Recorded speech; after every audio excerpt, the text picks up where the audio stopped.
ride to school right now, and I'm passing by the local preschool kindergarten. And that inside there is the courtyard where I see kids often lined up. I'm a little too early for that this morning. And that is the Buddhist shrine, and most of the schools around here have some sort of Buddhist religion tied in, which kind of makes CRICS a little unique.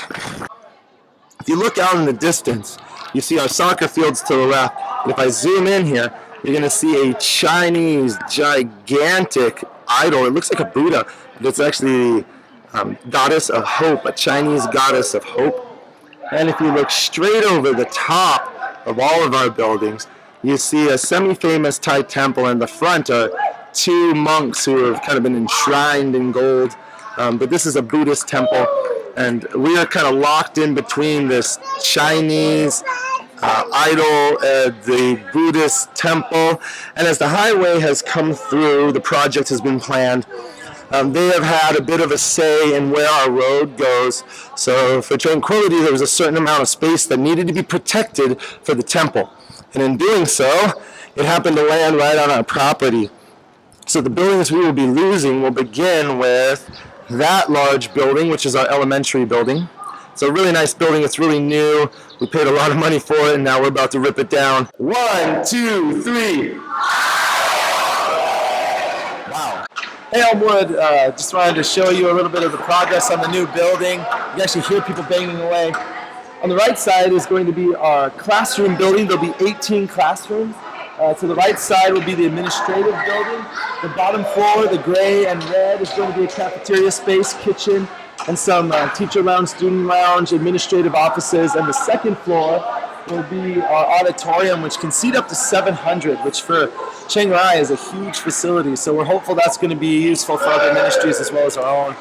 But right now, our goal here is to serve families who are already serving in this area with unreached people groups, with human trafficking efforts. There's so many different ministries that parents are involved in, and we're glad to be a part of supporting them. It's been fun. Now that I've been here 2 years, I know almost everyone personally. I'm getting to understand the nature of their ministry, and the more I learn about their families, the more I'm glad to be setting their families free by teaching their kids. And even today, I was sitting down with the youth group and the student council and some sixth graders that made some bad decisions, and talking through how Christ views their life and what he hopes for their future. So it's ministry in the classroom, it's ministry out of the classroom, it's facilitating hopefully up to 250 future students.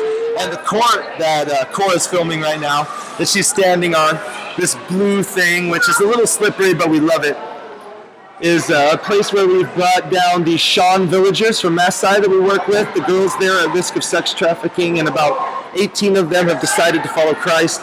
5 of the boys have made decisions up in Maasai, and a large part of that has been they've become comfortable with the church, and they've gotten to know me and the other Filipino missionary by bringing them here and playing basketball, and also playing basketball in Maasai. Before that, they really weren't interested in the church. It had a little bit of a stigma on it. But after several events now, and the last one here about a month ago, we had lunch together, had some fruit, and played several basketball games. They're more and more showing up to church. So Cora and I still go up there once a month to help lead Bible studies. So this place has definitely proven itself to me as God's calling on our life, for our family, and it's made me feel like this is the most valuable use of my life. If I found another, I would be there, but this is it for now. So some of you are interested, it sounds like, in the matching grant. Right now, the matching grant has gone from $15,000 to $20,000, but the hopes from the original sponsors of the grant was that people would give small amounts and they would invest personally. What they weren't hoping for, even though we would be fine with this as a school, is for a mega church to pick it up and pay it all. As much as we would be thankful to the Lord for that, we want, and our sponsors want us to build a community that's going to pray for this school and the kids and the families who work in and through the school, and to hopefully get people engaged in a more practical and personal way than just one big check from a church one time. So if some of you might feel led to give $500 or less to the building of the school, then that would make some serious impact. What it would mostly do for us is we are going from 140 students this year to 190 next year. We do not have the facilities now, so as sad as it is that a highway is coming through and destroying 4 of our 5 buildings, it's also forced us to grow in the way we have to grow. In the buildings we have right now, we cannot be a 190 student school. But in those buildings, we could be a 250 person school. And we're prepared for that next year. We still have to build a basketball court out here, a sports facility, and then right here where the basketball court is, we will have a science. Linda's not too happy that her mommy is making a video. But there will be a science facility right here, as well as some large classroom for dance and creative art. All of these give us an opportunity for the 70% of our students who are from missionary families. We're able to meet their needs and do it at a high level, high quality.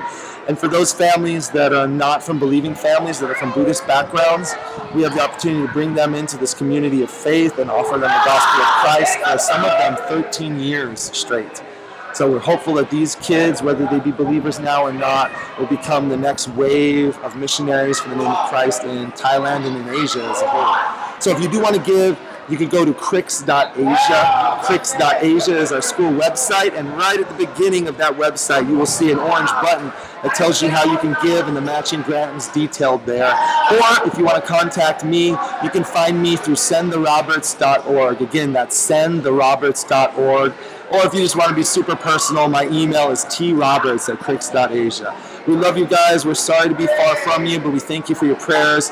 And if any of you decide to give, then thank you all the more. And it's really the Lord that will bless you, not us. But thank you anyway. And until we see you next time, God bless you all. That's pretty good. Can you look at the camera and tell them? Say, God bless you, Elmwood. God bless you, Elmwood. Oh, good job.